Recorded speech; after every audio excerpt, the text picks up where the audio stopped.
Hey, I'm Regal, and welcome to a new kind of video. I'm gonna try this out, so make sure to let me know if you like it.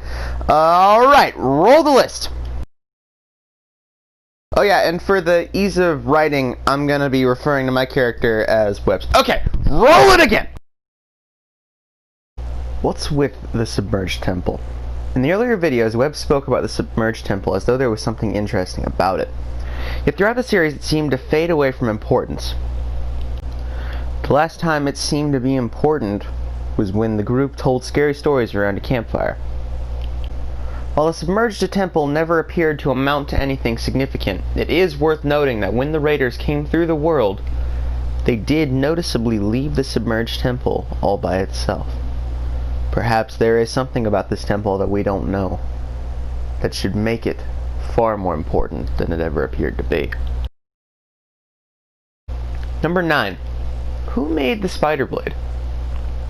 The spider blade was a sword that was discovered by Webbs when he was searching for weapons. When Webbs asks why it's made, Caleb responds with that it was made to kill the creatures that guard the vaults of the weapons. Caleb even says that the monsters worship the weapons. It does propose the question, why were the weapons made? And where did the other ones go? Number 8. What was the stone's true purpose? The stones were a group of entities that, when united, could alter continuity. This power was used to remove Bad Boon from the story and repair what was destroyed. After they were used, they claimed that balance had to be restored. Pain must come to the users.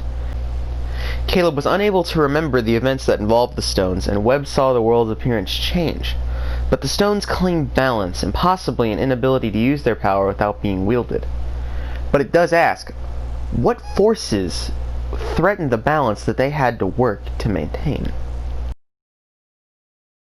Number 7. What happened to the spider blade? When Part 2 began, Webbs told the audience that something had happened to the spider blade. All that remained was a shattered hilt. This is an interesting development since it was implied that it was to be the strongest of all weapons. What caused the spider blade to break and lose that power it supposedly wielded? Maybe it was tied to Webbs' own downfall as he became a vampire? Number 6. Why didn't Caleb want anyone to go into his room? Possibly one of Caleb's most infamous character traits from the earlier episodes is that no one is allowed in my room. While Webbs was eventually allowed in to retrieve an item to defeat Bad Boon, but while in there didn't seem to be anything odd, which leads to two explanations. Either Caleb was far too paranoid, or maybe Webbs didn't look close enough. Number 5. Where did Raiden come from? And where did he go? Ignoring the obvious Cotton Eye Joe joke, Raiden is a curious character. Other than Webbs, Raiden was one of the few characters who had little to no backstory. While Raiden wasn't in every video, he was consistently a member of the main cast. When Part 1 ended, Raiden left to go to his hometown because it needed him. This mystery doesn't have much to work with, but it is interesting to wonder, in this world of magical stones, broken swords, and vampires, where this seemingly normal man came from. Number 4.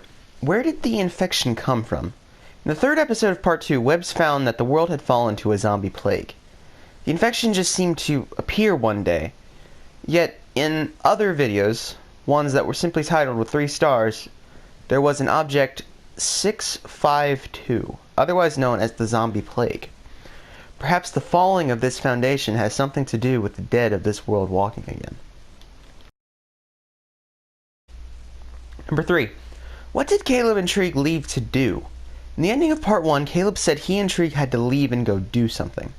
Webbs asked what this question was, yet, as in accordance to Caleb's character, he avoided the question.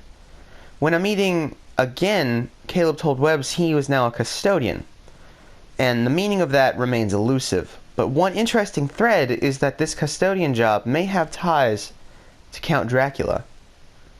We may have to wait and see, but the custodians quite possibly are not gone from the story.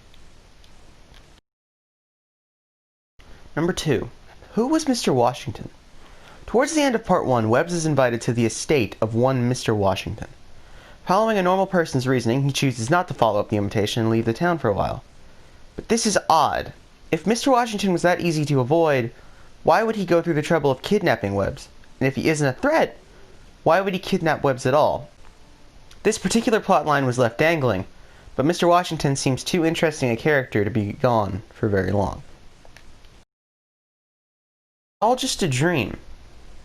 The finale of Part 2 revealed that the entire story up to that point had been a dream. This reveal was certainly an interesting development, but it seems like a cop-out. And it was an overly complex dream, but there does seem to be an overlay between the dream and the real world. This dream makes the series feel less grounded, even though it was already quite fantastical. But we will have to wait and see if this was truly the end of the original story, or if the world we know and tolerate will return to tell another. Did you agree with my list? Did you enjoy my list? Please make sure to let me know by leaving a like and a comment down below. And you know, as always, I'll catch you in the next one. Take care. Bye-bye!